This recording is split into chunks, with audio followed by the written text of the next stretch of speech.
Gracias porque es un privilegio, de verdad. Lo creemos, un privilegio enorme, Señor, cada vez que abrimos tu palabra para aprender de ella, para oír tu voz y para que tú nos ministres, Señor. Ayúdanos en este tiempo de calma y de quietud a aprender de ti, de tu palabra, y abre nuestros corazones y nuestro entendimiento para que podamos disfrutar en esta tarde de esta exposición de tu palabra. En el nombre de Jesús. Amén. Y amén. Quiero llevarles nuevamente a la lectura que se leía en esta tarde, que era Primera de Corintios capítulo 10. Primera de Corintios capítulo 10 es un capítulo que le han titulado, o lo han titulado, Amonestaciones contra la idolatría. Y me ha llamado mucho la atención la forma como empieza el capítulo, es decir, las palabras que emplea Pablo a la hora de comenzar esta enseñanza que a continuación va a compartir con los hermanos. No quiero, hermanos, que ignoréis. Mientras leía esta porción, me venían a la mente otros pasajes escritos también por Pablo, donde dice exactamente lo mismo. No quiero, hermanos, que ignoréis. Las encontramos aquí en el capítulo 10, versículo 1. Las encontramos en el capítulo 12, versículo 1, que dice: no quiero, hermanos, que ignoréis acerca de los dones espirituales. Las encontramos en 2 de Corintios, capítulo 2, versículo 11, donde dice la Escritura lo siguiente: para que Satanás no gane ventaja alguna sobre nosotros, porque no ignoramos sus maquinaciones. Y también me venía a la mente ese versículo de Primera de Tesalonicenses, capítulo 4, versículo 13, que dice: tampoco queremos, hermanos, que ignoréis acerca de los que duermen, para que no os entristezcáis como los otros que no tienen esperanza. Había, si me permiten, una preocupación, una carga en el corazón de Pablo para que los creyentes de su época y de todas las épocas que vendrían después de la de él no fueran cristianos ignorantes. Muchas veces aparece en la Biblia la palabra ignorancia, y es uno de los peores enemigos que puede tener un creyente. Dicen algunos que hay 3 tipos de ignorancia. La ignorancia de no saber lo que se debería de saber. La ignorancia de saber mal lo que se debe de saber bien. Y la ignorancia de ignorar lo que sí deberíamos de saber. Por eso alguien dijo por ahí: solo sé que no sé nada. Porque el principio para ser ignorante es presumir de que uno sabe. En el momento en el que presumes de saber, estás demostrando tu ignorancia. El apóstol Pablo no quería que los cristianos ignoraran acerca de los tiempos y de las ocasiones, de la resurrección de los creyentes, de la venida del Señor, del arrebatamiento de la iglesia, de la aparición del anticristo y del falso profeta, del desarrollo de la gran tribulación, de las batallas. Él no quería que los creyentes ignoraran todo eso. De hecho, escribió 2 cartas muy bonitas, cortas pero profundas, como son Primera y Segunda de Tesalonicenses, donde él da una enseñanza escatológica para que los creyentes de su época supieran saber si estaban o no en medio de la gran tribulación, para que supieran en todo momento discernir si aquellos emperadores terribles que aparecían uno detrás de otro eran realmente alguno de ellos el anticristo, o todavía no se había manifestado el que la Biblia denomina el anticristo, o el hijo de pecado, o el inicuo, como también él lo llama. Por otra parte, Pablo tampoco quería que en las iglesias se ignorara acerca del tema de los dones del Espíritu Santo, asignatura pendiente, dicho sea de paso, para más de uno, que no tienen ni idea acerca de ni siquiera qué dones espirituales pueden tener. Iglesias que incluso ignoran completamente el tema y no quieren ni tocarlo, y se escudan bajo la excusa de decir: bueno, pero eso de los dones era para la época apostólica, ¿verdad? Ya una vez que se completó el canon de las Escrituras y ya tenemos pues todos los libros de la Biblia, pues ya no hace falta manifestaciones de carismas, de dones del Espíritu Santo, ¿verdad?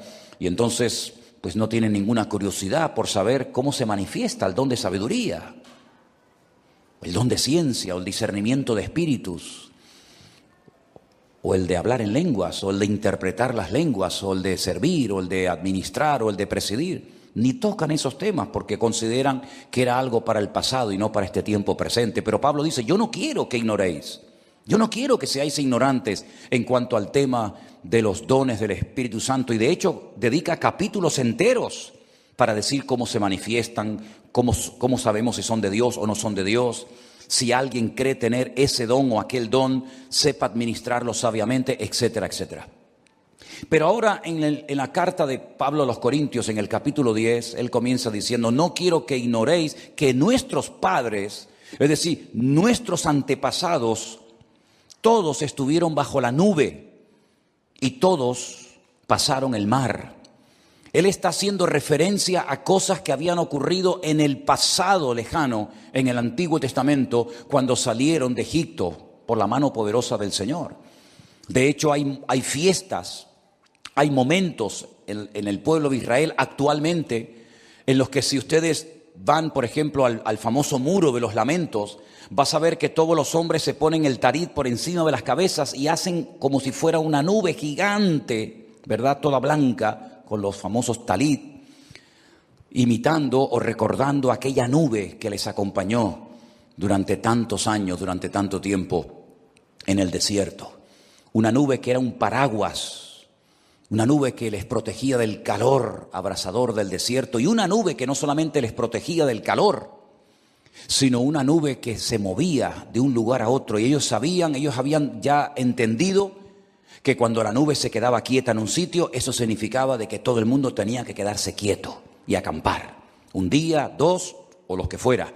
Y en el momento en el que ellos veían que esa nube se levantaba del tabernáculo y comenzaba a moverse, ellos seguían dirigidos por aquella nube, sabiendo que era la forma como en aquel tiempo el Señor les guiaba a través del desierto. Y Pablo dice, nuestros padres, nuestros antepasados, todos estuvieron bajo esa cobertura, bajo esa nube. Y todos salieron del Egipto y cruzaron el Mar Rojo y lo atravesaron, cosa que los egipcios intentaron hacer y murieron y fracasaron en el intento. Porque hay cosas que Dios hace para su pueblo de las cuales no pueden disfrutar los inconversos, ¿verdad? Y sigue diciendo, y todos en Moisés fueron bautizados en la nube y en el mar, es decir, sumergidos, introducidos. Eso es lo que significa la palabra bautizarse, introducirse, sumergirse en. Cuando lo hacemos en agua, para dar testimonio público de nuestra conversión, pero en este caso ellos fueron sumergidos, fueron introducidos en aquella nube. Y fueron también sumergidos de alguna manera en aquellas aguas en las cuales ellos pudieron pasar. Y todos comieron el mismo alimento espiritual, no alimento natural. Habla de un alimento espiritual. Y todos bebieron de la misma bebida espiritual. Es decir, aquí está hablando de dos tipos de comida diferentes, ¿verdad? Está la comida natural y está la comida espiritual. Está la bebida natural, como por ejemplo puede ser el agua, y está la bebida espiritual. Y dice la palabra de Dios que todos bebían de la roca espiritual que los seguía. ¿Os habéis dado cuenta de ese detalle? Una roca enorme que los siguió durante 40 años, una piedra que se movía, de la cual en alguna ocasión salía agua de su interior. Y esa roca los seguía a ellos. En el Nuevo Testamento la gente seguía a Cristo, pero en esta ocasión era Cristo, aquella roca, el que les seguía a ellos. Y esa roca era Cristo. Es decir, que las experiencias que Pablo está contando aquí, ningún pueblo las había tenido. Ningún pueblo en la historia, ni en el pasado, ni en el presente, ni en el futuro, cruzó un mar como si fuera tierra seca. Ellos sí. Ningún pueblo comió el maná, solamente los judíos sabían cómo era y a qué sabía el maná. Ningún pueblo lo probó jamás. Prueba de ello que la Biblia dice que el mismo día que entraron a Canaán, a la tierra prometida, ya no cayó nunca más el maná. Luego los únicos que comieron aquella comida espiritual que los saciaba, aunque terminaron también quejándose de ella, fueron ellos. Los amorreos, los filisteos, los jebuseos nunca vieron ni comieron el maná. Y para no olvidar nunca aquel alimento tan especial que dicen algunos que sabía a lo que tú querías que supiera, había en el arca de la alianza en su interior una copa con un poco de maná, y el sumo sacerdote una vez al año entraba y daba fe de que ese maná estaba allí y no se corrompía, llevaba cientos de años ese maná allí dentro.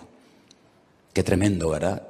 Precisamente ahora, en este mes de septiembre, lo diré seguramente en estos próximos días, las fiestas más importantes del calendario religioso se van a llevar a cabo una detrás de otra. Y una de ellas, el famoso Yom Kippur, el Día del Perdón, se va a llevar a cabo dentro de pocos días, con todo lo que eso representa.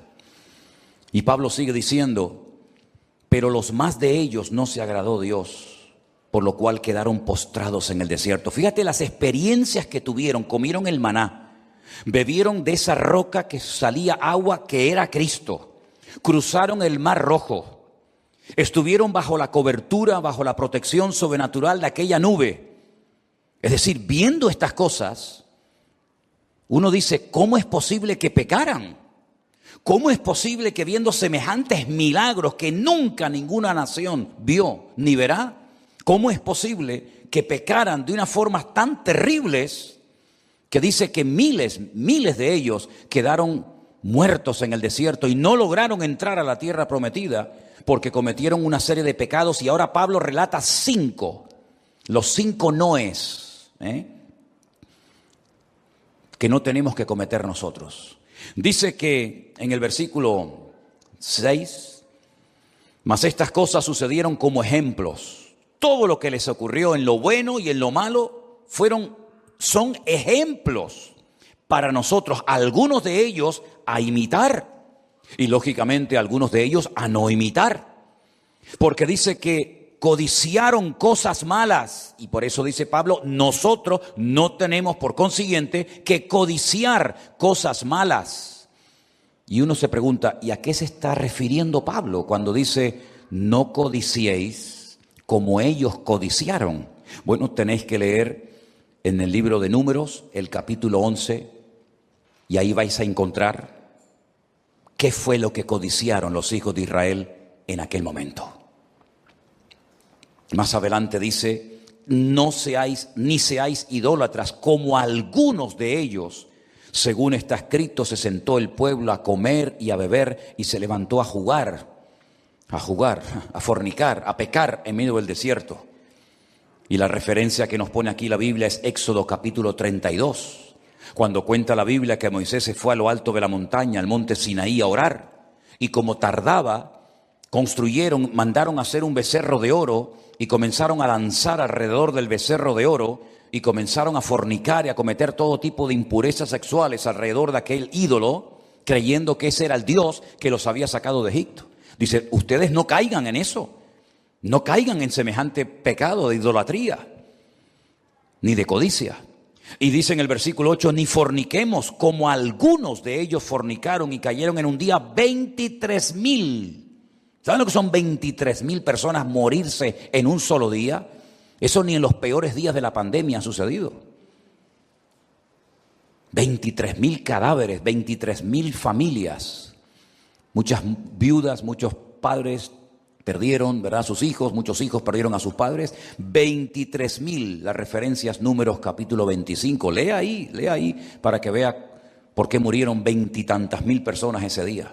Ni tentemos al Señor como también algunos de ellos le tentaron y perecieron por las serpientes. Qué curioso que ese desierto estaba lleno de serpientes venenosas y mientras ellos se comportaban bien, mientras ellos hablaran bien, esas serpientes venenosas estaban ahí enterradas en la arena y como si no estuvieran. Pero comenzaban a salir y a picar y a envenenar y a producir muerte en el campamento según como hablaran los que pisaban esa arena y ese desierto. Qué curioso, ¿verdad? Salían las serpientes de debajo de la arena a borbotones y dice la Biblia que murieron miles. La referencia es Números capítulo 21 y vemos cómo el Señor les proveyó en ese momento en el desierto milagrosamente el medio para que no siguieran muriendo miles y miles de personas en el desierto. Y después dice, ni murmuréis, como algunos de ellos murmuraron y perecieron por el destructor. Números capítulo 16. Qué conocimiento tan grande tenía Pablo de las Sagradas Escrituras. Les acaba de mencionar 5 enormes pecados que cometieron sus antepasados en Egipto. Codiciaron, cayeron en idolatría, en fornicación, tentaron a Dios y murmuraron, hablando mal contra Dios, su pueblo, su tierra y todo. Y Pablo dice, ustedes no tienen que imitar eso. Ustedes no tienen que caer en esa provocación, en esos pecados. No tienen que darle lugar a la murmuración, porque las consecuencias que ellos experimentaron, ustedes también las pueden experimentar en carne propia. Y vemos en la iglesia de Corinto que había gente que siempre estaba enferma y otros siempre estaban débiles y otros incluso habían muerto. Lo menciona cuando da la enseñanza de la Santa Cena.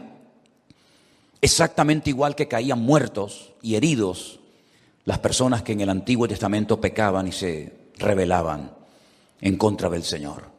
Luego, el tener experiencias en el Señor, sí, es muy bonito. Claro que sí, es muy bonito tener experiencias y experimentar cosas y milagros y prodigios. Pero vemos que en resumidas cuentas, los grandes milagros y proezas y maravillas que Dios hizo a favor de esta nación, casi te dan ganas como decir que no sirvieron de nada. Gracias a Dios que Pablo, si os habéis dado cuenta, constantemente está diciendo algunos, no todos, ¿verdad?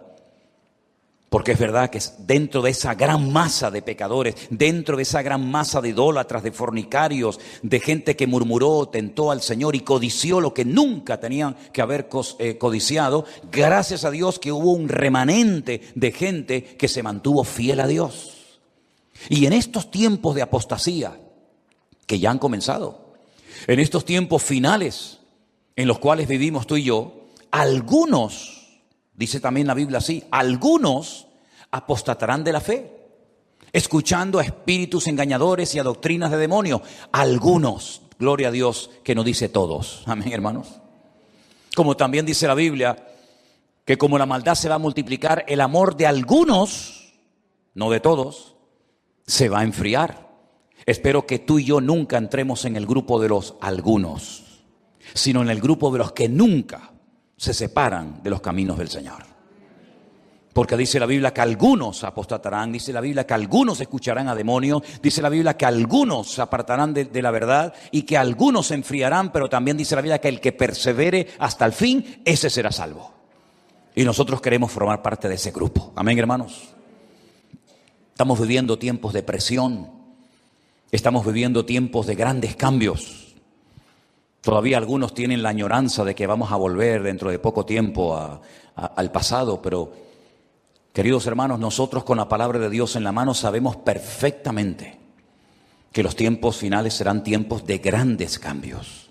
En lo natural, como ya lo estamos viviendo, y también en lo espiritual, porque lo natural es un reflejo de lo espiritual. Cuando las cosas cambian en el plano, en la dimensión natural, es porque ya arriba en los cielos, en el mundo espiritual, el que no vemos, ya se han producido cambios. Y esos cambios afectan la vida de los seres humanos.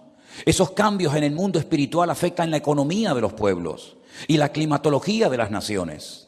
Es como una sombra. Pablo utiliza la palabra sombra, ¿verdad? Es como una sombra. La sombra que vemos no es la realidad, es una proyección de una realidad, de un hecho, de un objeto, de una persona que proyecta una sombra, pero la realidad no es la sombra. La sombra no pesa. La sombra no la puedes meter en una caja, la sombra no le puedes hablar, porque la sombra es simplemente un reflejo de una realidad, de una persona o de un objeto o de algo. Y la Biblia dice que en el mundo natural hay como sombras, cosas que dice, pero ¿y esto qué es? Es el reflejo que se está proyectando en el mundo natural de algo en el mundo espiritual que ha sucedido. Y pocas personas hoy en día, como creyentes, lamentablemente, son conscientes de que las cosas que vemos en lo natural son reflejo de esa revolución espiritual que ha comenzado desde hace ya mucho tiempo. Quiero decirles que la persecución contra la iglesia no empezó la semana pasada. La persecución contra la iglesia empezó hace 2000 años. Y las herejías y los falsos profetas y apóstoles no empezaron de hace 5 o 6 años.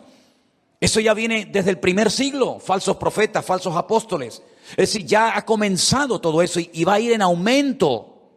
Y nosotros tenemos que estar preparados para no dejarnos arrastrar por la corriente de este mundo, dice la Biblia. Porque Satanás tiene en este mundo sus ministros. Por eso Pablo habla de que no tenemos que ignorar las maquinaciones del diablo. Por eso la Biblia nos habla también del diablo y nos dice cómo se llama y cómo actúa. Y lo vemos en el jardín del Edén, en un ambiente de santidad y en un ambiente de orden tremendo. Por allí estaba. Y lo vemos también en ambientes de caos y de desorden, como por ejemplo en la época del diluvio, en Sodoma y Gomorra.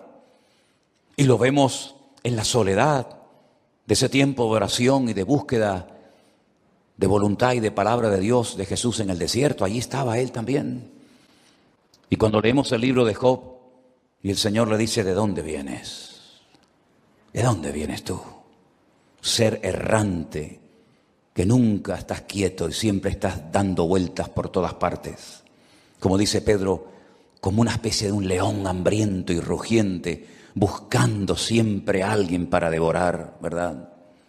Y le dice: vengo de rodear la tierra, siempre dando vueltas, siempre, ¿verdad? Como ese ser errante, como ese Caín del mundo espiritual. Hay un Caín en lo natural, serás errante, en ningún lugar estarás incómodo. Pero hay un ser errante del mundo espiritual, sin familia, sin amigos, sin iglesia, donde en ningún lugar se siente cómodo. Porque ¿cómo se va a sentir cómodo un ser que se ha rebelado en contra de su Creador? ¿Cómo puede tener un minuto de paz un ser tan perverso y maligno que el Señor le dijo que es como un ladrón, que es el padre de mentira, que cuando habla mentira habla de lo suyo porque siempre ha mentido, porque siempre ha sido mentiroso? Por eso rodea la tierra y da vueltas por los continentes y por las naciones. Y un día entra en una denominación y mañana entra en otra. Y hoy entra en un sistema de gobierno y mañana entra en otro. Tratando siempre de hacer daño porque disfruta haciendo daño.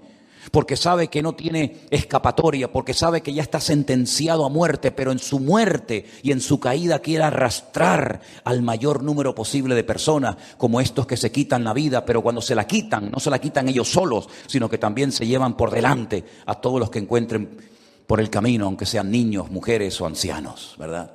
Y detrás de todo acto de violencia, detrás de todo acto de terrorismo, detrás de todo esto siempre está el mismo, aquel que viene a hurtar, a matar y a destruir. Y así lo definió el Señor y lo conocía perfectamente. Y el apóstol Pablo, un hombre con un gran discernimiento espiritual, dijo: no tenemos que ignorar sus maquinaciones. Y él llegó a decir algo que para algunos todavía sigue siendo un misterio, porque es capaz hasta de disfrazarse como un ángel de luz. Tremendo, ¿eh? Y cuando le escribe la carta a los hermanos en Galacia, les dice: si algún ángel del cielo se os presentara a predicaros otro evangelio diferente, que sea anatema. Como dando a entender de que Satanás es capaz de predicar el evangelio y de citar la escritura, que la conoce perfectamente, y de hacerse pasar por un niño bueno y un ángel de luz, cuando en el fondo de su alma y de su ser es lo más perverso, es la maldad personificada. Y no tenemos que ignorar ni ser ingenuos, sino darnos cuenta que vivimos en un mundo lleno de maldad. Así como se respira en un ambiente como este, y los hermanos que están en su casa siguiendo este culto notan la presencia del Señor y una paz y un estar a gusto y cómodos con el Señor, ¿verdad? Que a veces no queremos irnos y a veces queremos seguir cantando y alabando al Señor. También hay ambientes de maldad que Satanás los produce, que Satanás los mueve. Y a veces, lamentablemente, personas que llegaron a conocer algo del Evangelio renuncian al Evangelio de paz y de victoria y de bendición del Señor para seguir en la corriente de este mundo, disfrutando de los deleites temporales, sin darse cuenta de que todo lo que la vida te ofrece es temporal, es efímero, es pasajero.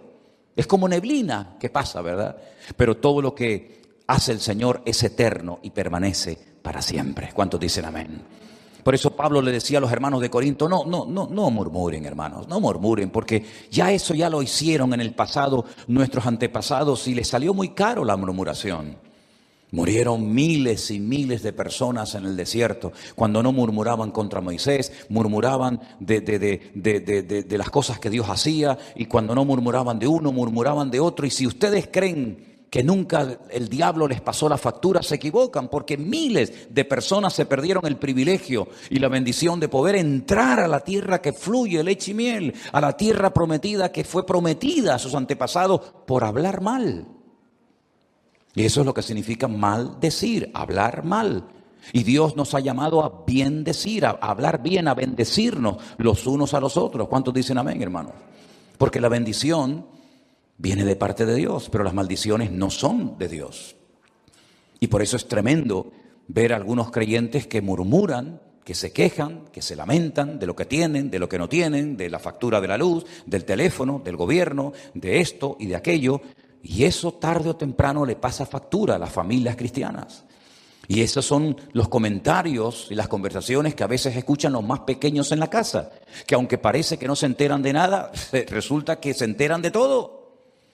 Y recuerdan cuando son grandes, cuando ya tienen la capacidad de decidir si quieren convertirse o no, de venir o no a la iglesia, recuerdan que papá y mamá estaban en casa todo el santo día quejándose, pero después los veían en la iglesia con las manos levantadas, alabando a Dios y de vez en cuando diciendo algún amén y aleluya. Y es una contradicción muchas veces. Y dice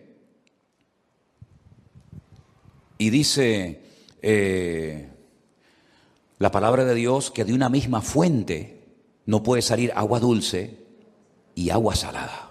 Eso no existe. No existe una fuente, un pozo que tenga agua dulce y agua salada al mismo tiempo. Nosotros tenemos que utilizar bien nuestra boca. Y dice la Biblia que toda palabra sea con la gracia de Dios, sazonada con sal, como dice la Biblia, ¿verdad? A fin de dar gracia a los oyentes cuando nos escuchan. Puede ser que estés pasando por un momento difícil, puede ser que estés siendo hasta probado en lo físico, en lo económico, en lo material, pero cuando abrimos nuestra boca, la abrimos para bendecir a nuestro Dios y decir gracias, Señor, porque yo sé que mi Redentor está vivo. Y no codiciamos nada, absolutamente nada de los inconversos. Al contrario, yo estoy plenamente convencido, hermanos, y lo estoy viviendo en carne propia, que más de un inconverso, tal vez algún vecino, tal vez algún familiar, algún amigo, viendo cómo vives, viéndote bendecido, viéndote en paz, viéndote con una familia unida, estoy convencido de que a más de uno habrá dicho, cómo me gustaría a mí tener lo que esa gente tiene. No lo dicen, no lo admiten tal vez por orgullo, por arrogancia, por no reconocer que lo que le has predicado y le has dicho es la verdad, pero mis queridos hermanos, nosotros despertamos celos y envidia en personas que no tienen la paz que hoy nosotros tenemos, ni la manera como vivimos, que somos capaces de disfrutar con un bocadillo o con un polvorón o con un trozo de pan, porque cuando tenemos la bendición de Dios somos la gente más feliz del mundo. ¿Cuántos dicen amén? Y yo me acuerdo cuando mis primos, yo iba a la iglesia y me esperaban en la puerta de la iglesia y me decía, ¿pero qué hacen ustedes tanto rato ahí metidos? Que llevas 1 hora y media. Y le digo, pues ni me he dado cuenta que llevamos 1 hora y media en la iglesia. Y capaz que a veces nos pegamos hasta 2 y 3 horas y se nos pasa el tiempo volando. Qué diferente la vida de un preso, ¿verdad? Que parece que los días no pasan. Y ese día parece eterno, que no termina nunca. Pero para nosotros nos pasa la vida volando. Ya estamos a primeros del mes de septiembre. Y empezamos el otro día el año. Pero es que esto mismo que estoy diciendo ahora, ya lo dije el año pasado. Y lo dije el año antepasado. Y llevamos años dándonos cuenta de que los días, las semanas, los meses, la vida se nos pasa volando. ¿Saben por qué? Porque al que tiene paz la vida no se le hace cuesta arriba. El que tiene paz y a Cristo en su corazón, la vida se le hace tranquila a pesar de que hay luchas y dificultades, porque nosotros no codiciamos nada del mundo. Nosotros lo que anhelamos es tener la gracia y la bendición de Dios en nuestras vidas. ¿Cuántos dicen amén? Por eso el apóstol Pablo dice, y todas estas cosas, versículo 11, acontecieron como ejemplos y están escritas para amonestarnos a nosotros, a quienes han alcanzado los fines de los siglos. Así que el que piense estar firme, mire que no caiga. Y uno se pregunta, ¿y esta frase, esta que estamos ahí viendo en la pantalla ahora mismo? Así que el que piensa estar firme, mire que no caiga. ¿Dónde encajamos esto? ¿Por qué le salió a esto de Pablo en ese momento cuando estaba dictando o escribiendo la carta? Por todo lo que ha venido diciendo. ¿No os dais cuenta que nuestros antepasados tuvieron experiencias que nosotros nunca hemos tenido? ¿Quién de los presentes que estamos aquí o de los que están en su casa viendo el culto ahora mismo ha atravesado el Pacífico o ha atravesado el mar Mediterráneo o el mar Rojo o el Atlántico? Ninguno de nosotros hemos atravesado mares, pero esta gente lo hizo. ¿Quién se levantó una mañana y salió a la azotea, al patio de su casa y se encontró un montón de maná? Un día y otro día, y quién fue por el monte y oró y de repente salió agua con un sabor extraordinario de una piedra. Ninguno de nosotros tuvimos esas experiencias. Ellos las tuvieron, esta y muchas más. Y al final terminaron pecando, codiciando, murmurando, fornicando y haciendo barbaridades. Por eso ellos que estaban tan convencidos de que eran el pueblo escogido de Dios, y es verdad que lo eran, y ellos que tuvieron aquellas experiencias tremendas que están escritas en la Biblia, el libro más importante del mundo, no entraron a la tierra prometida. Muchos cayeron muertos, bajaron la guardia, se confiaron en ellos mismos, salieron sus cuerpos de Egipto, pero nunca su mente y su corazón salió de Egipto, de la esclavitud. Y por eso Pablo dice ahora, cuidado, que puede ser que también esa actitud de soberbia, de falsa seguridad, de arrogancia esté en tu corazón y pienses que a ti no te va a afectar, tú no vas a murmurar nunca, ni tú no vas a hacer ningún tipo de estos pecados, y resulta que al final eres tan débil como cualquiera de ellos. Pero tenemos una gran ventaja nosotros, y es que no estamos solos. Porque ellos es verdad que tenían la presencia externa del Señor permanentemente con ellos. Cualquiera se podía levantar a cualquier hora de la madrugada, abrir la tienda de campaña en la que vivían y mirar hacia el tabernáculo y ver que encima del tabernáculo había una columna de fuego allí quieta toda la noche. Era la Shekinah, era la gloria de Dios allí en medio del campamento, todas las carpas alrededor del tabernáculo y allí en el centro del campamento, en el desierto, con esas noches estrelladas que tenían que ser algo realmente maravilloso, allí estaba la columna de fuego, la presencia del Señor. Pero tenías que abrir la tienda de campaña para poder ver la gloria del Señor. No estaba dentro de tu tienda, no estaba dentro de tu vida.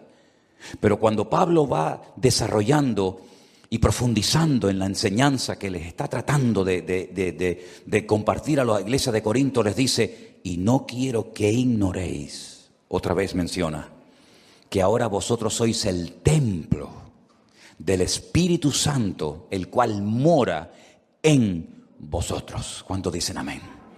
Eso en el Antiguo Testamento no se dio, porque no era el momento para manifestarse Dios en esa dimensión, de esa profundidad. Ellos tenían que ver la nube y seguir la nube. Allí va Dios, vamos nosotros detrás de Él. Se para la nube, nos paramos nosotros, ¿verdad? Quieren agua, busquen la roca. Pero nosotros sabemos que dentro de nosotros, hermanos, ¿saben lo que significa eso? Dentro de nosotros está el Señor 24 horas al día. Es como estar embarazada, ¿no? Sientes que tienes algo dentro. Yo hablo desde la teoría. ¿Sí o no? Sientes que se mueve y ahora se fue para un lado y parece que tienes un pepino en vez de un niño dentro, ¿no? O una sandía, un melón.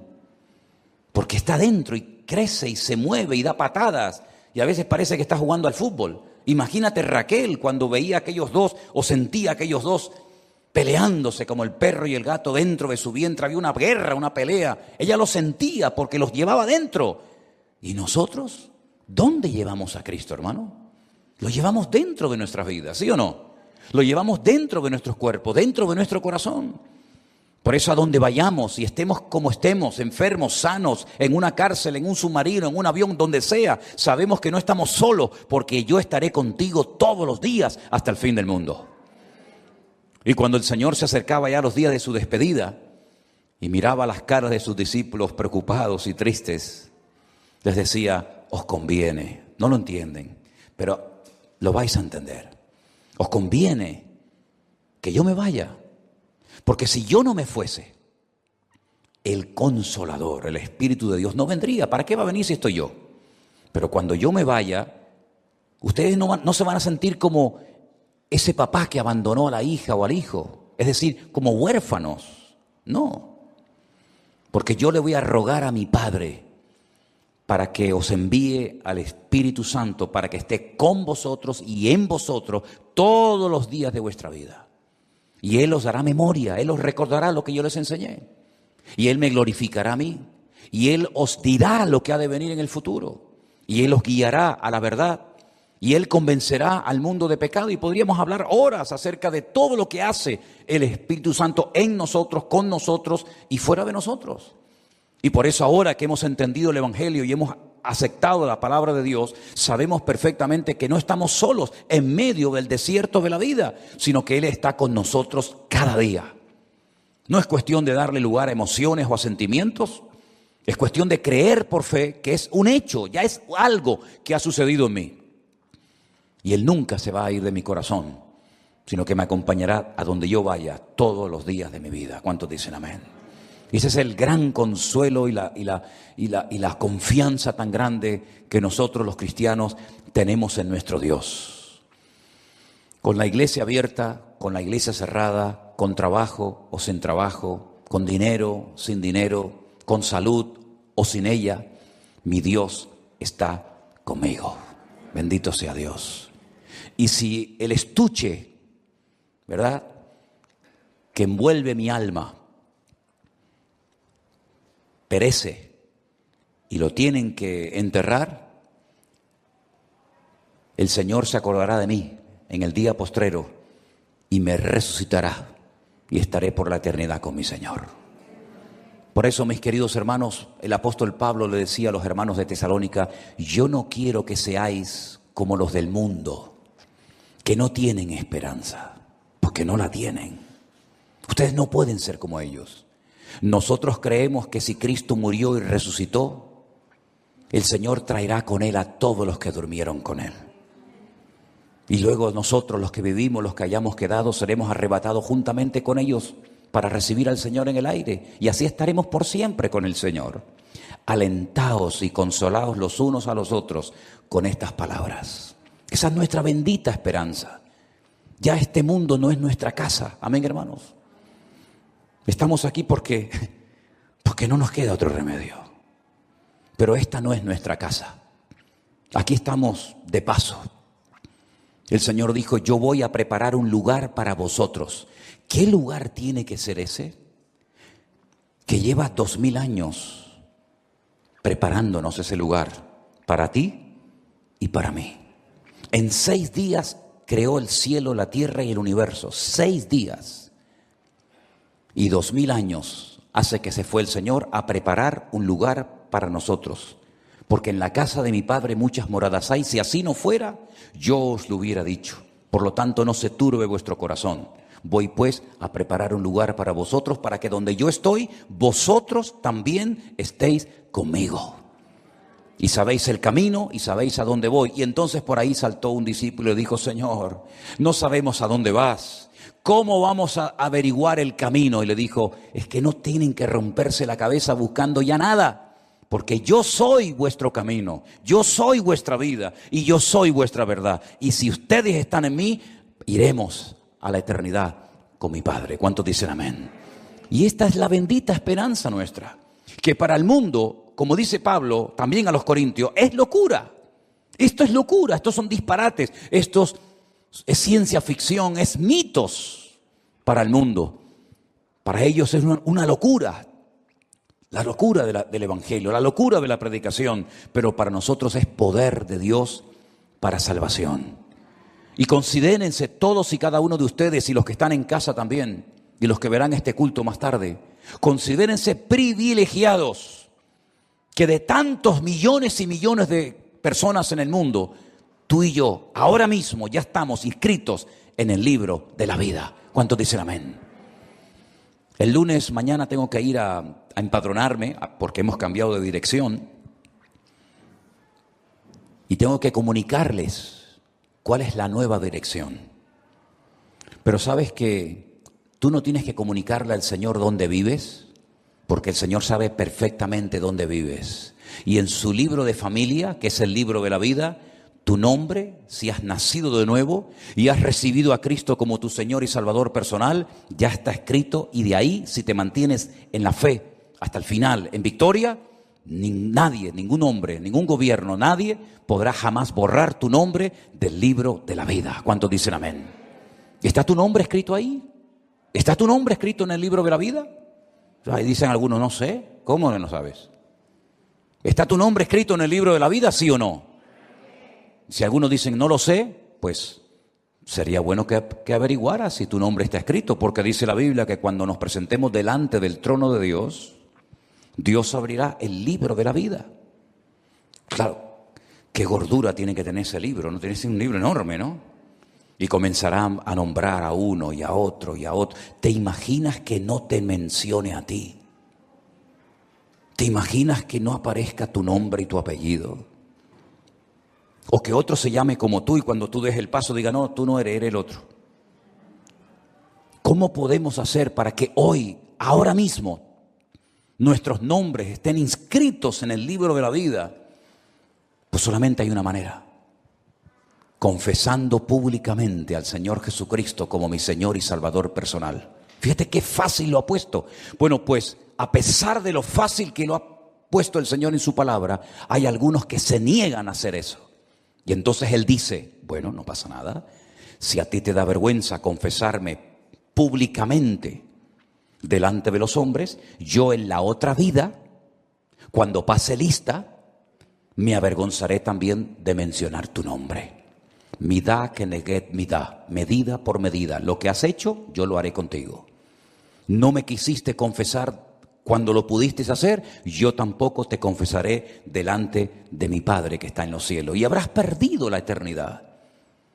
Por eso, mis queridos hermanos, qué privilegiados tenemos que sentirnos de haber conocido a Cristo, de haber salido de la idolatría, de haber salido del mundo y su sistema de valores y tener a Cristo en nuestros corazones y saber que en esta vida Él está conmigo y en la otra vida estaré por la eternidad con mi Señor y Salvador. ¿Cuántos dicen amén?